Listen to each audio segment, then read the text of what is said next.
Saludos, Dios les bendiga. Les habla aquí nuevamente Cristian Vadillo en otro video más en la tarde de hoy, donde estamos dándole continuidad al tema que estuvimos llevando a cabo en el pasado video que subimos un poquito más temprano, hace unas horas atrás, relacionado a Lucas capítulo 21 y las señales del fin y de la venida del Hijo del Hombre de acuerdo a Lucas.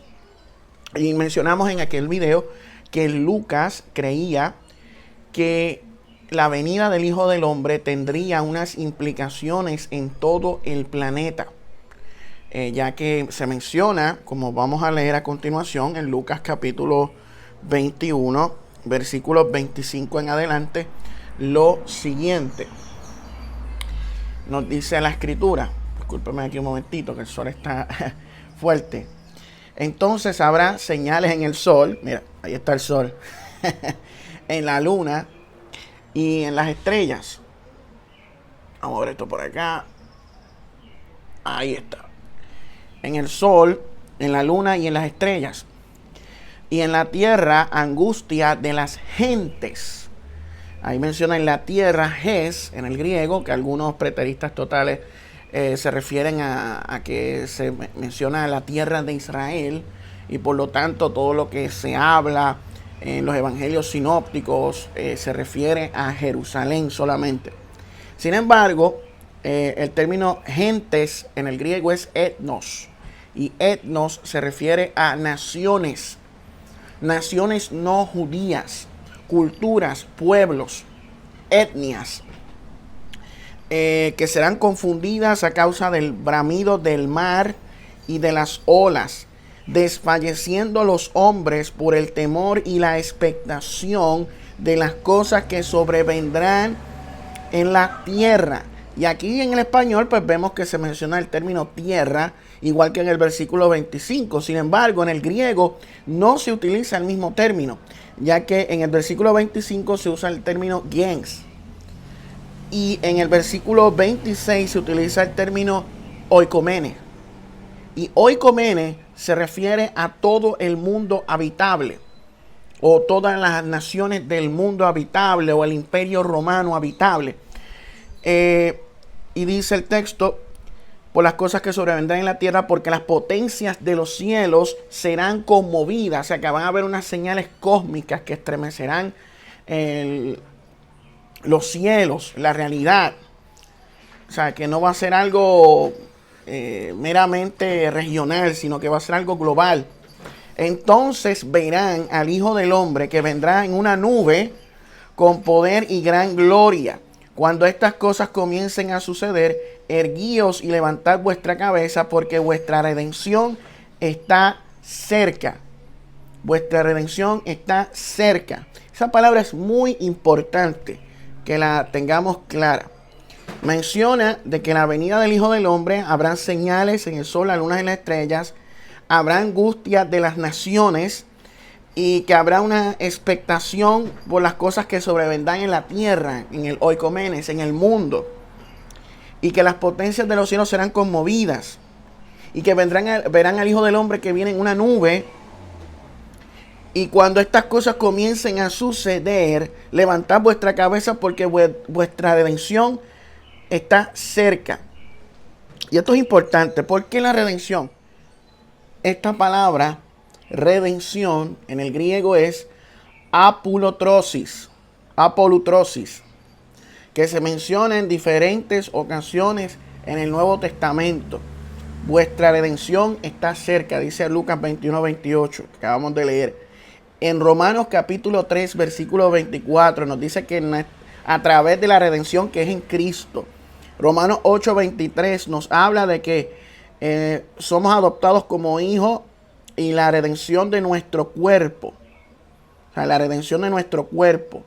Habla el apóstol Pablo en Romanos 8. Primera de Corintios capítulo 1, versículo 30 habla de la santificación y la redención. En Efesios capítulo 1, versículo 7 nos dice que en Cristo tenemos redención. En Efesios 1:14 nos habla de la redención de la posesión de Dios, la posesión adquirida. En Efesios 4:30 nos habla del día de la redención. O sea, está hablando ahí de la resurrección de la carne, la redención del cuerpo, la salvación del cuerpo. Tenemos redención y el perdón. Hebreos 9:15 nos habla de la redención. Ha tenido lugar para la redención de las transgresiones.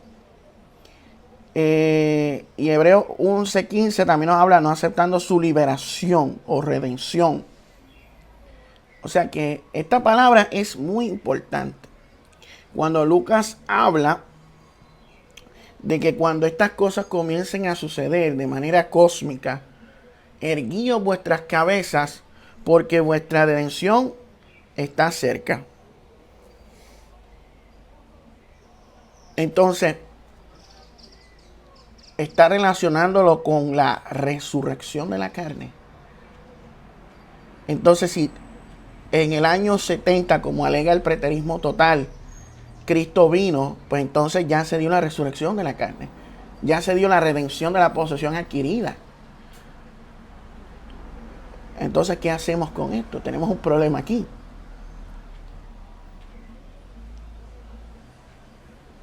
¿Qué hacemos entonces con todo esto? Lucas tenía claro que había un juicio mundial. Y cuando vamos al libro de Hechos, en el capítulo 17, Hechos fue escrito por el mismo autor que Lucas, tradicionalmente por Lucas mismo. Nos narra que Lucas fue a Tesalónica, que fue a Berea y que fue a Atenas, la capital de Grecia. Y nos dice que Pablo esperaba en Atenas, pero su espíritu se enardecía viendo la ciudad entregada a la idolatría. Así que discutía en la sinagoga con los judíos y piadosos en la plaza cada día con los que concurrían. Y algunos filósofos de los epicúreos y de los estoicos disputaban con él. O sea que él discutía con gente de otras etnias, de otras naciones, de otros pueblos. Y unos decían, ¿qué querrá decir este palabrero? Y otros parece que es predicador de nuevos dioses, porque les predicaba el evangelio de Jesús y de la resurrección. Y tomándole, le trajeron al areópago diciendo, ¿podremos saber qué es esta nueva enseñanza de que hablas? Pues traes a nuestros oídos cosas extrañas. Queremos saber qué quiere decir esto. Porque todos los atenienses y los extranjeros residentes allí en ninguna otra cosa se interesaban, sino en decir o en oír algo nuevo.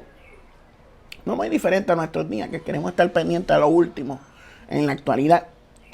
Entonces Pablo, puesto en pie en el medio del areópago, dijo, varones atenienses, en todo observo que sois muy religiosos, porque pasando y mirando vuestros santuarios, hallé también un altar en el cual estaba esta inscripción, al Dios no conocido, al que vosotros adoráis pues sin conocerles, a quien yo os anuncio.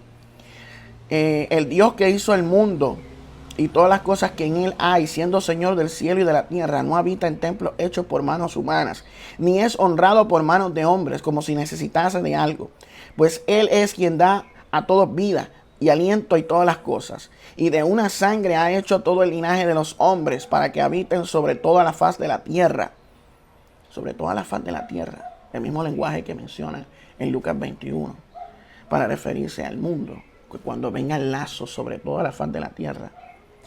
Y les ha prefijado el orden de los tiempos y los límites de su habitación, para que busquen a Dios, si en alguna manera palpando puedan hallarle, aunque ciertamente no está lejos de cada uno de nosotros, porque en él vivimos y nos movemos y somos, como algunos de vuestros propios poetas también han dicho, porque linaje suyo somos. Siendo pues linaje de Dios, no debemos pensar que la divinidad sea semejante a oro, plata o piedra, escultura de arte o de imaginación de hombres. Pero Dios, habiendo pasado por alto los tiempos de ignorancia, ahora manda a todos los hombres en todo lugar que se arrepientan. Está hablando del hombre en todo lugar del mundo. Está en Atenas, capital de Grecia, una metrópolis. Gente de diferentes nacionalidades concurrían allí en el areópago, en Atenas. Era como un New York City. Y Pablo les está predicando el evangelio. Y dice que Dios manda a toda esa gente a que se arrepienta y que se vuelva a Él. Por cuanto ha establecido un día en el cual juzgará el mundo. Oikomene. Con justicia por aquel varón a quien designó, dando fe a todos con haberle levantado de los muertos, o sea, Jesús. Pero cuando oyeron lo de la resurrección de los muertos, unos se burlaban y otros decían, ya te veremos acerca de esto otra vez.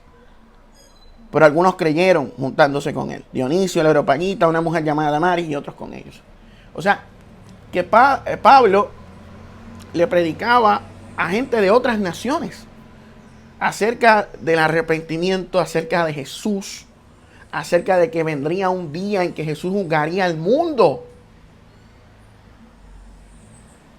Que juzgaría al mundo. Y aquí vemos que Lucas utiliza el mismo lenguaje que en su evangelio, en el capítulo 21. La faz de la tierra. Y habla de un juicio mundial. O sea, que cuando Cristo vuelva, se dará la resurrección de la carne y se juzgará el mundo. Eso es lo que quiso decir ahí. Eso es lo que dejó registrado el evangelista Lucas, tanto en el libro de los Hechos como en su evangelio, en Lucas 21. O sea que Lucas tiene una idea distinta a lo que el preterismo total quiere llevar.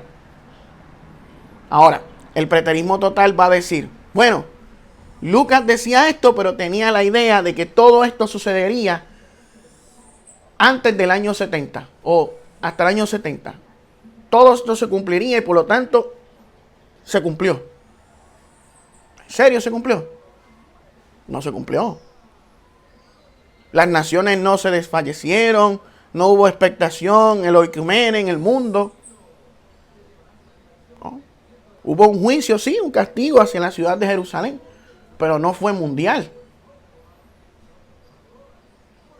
Ahora, si nosotros tomamos esto como una prefiguración, lo que sucedió en Jerusalén, una prefiguración de un juicio definitivo sobre el mundo en el futuro, pues ahí hace sentido.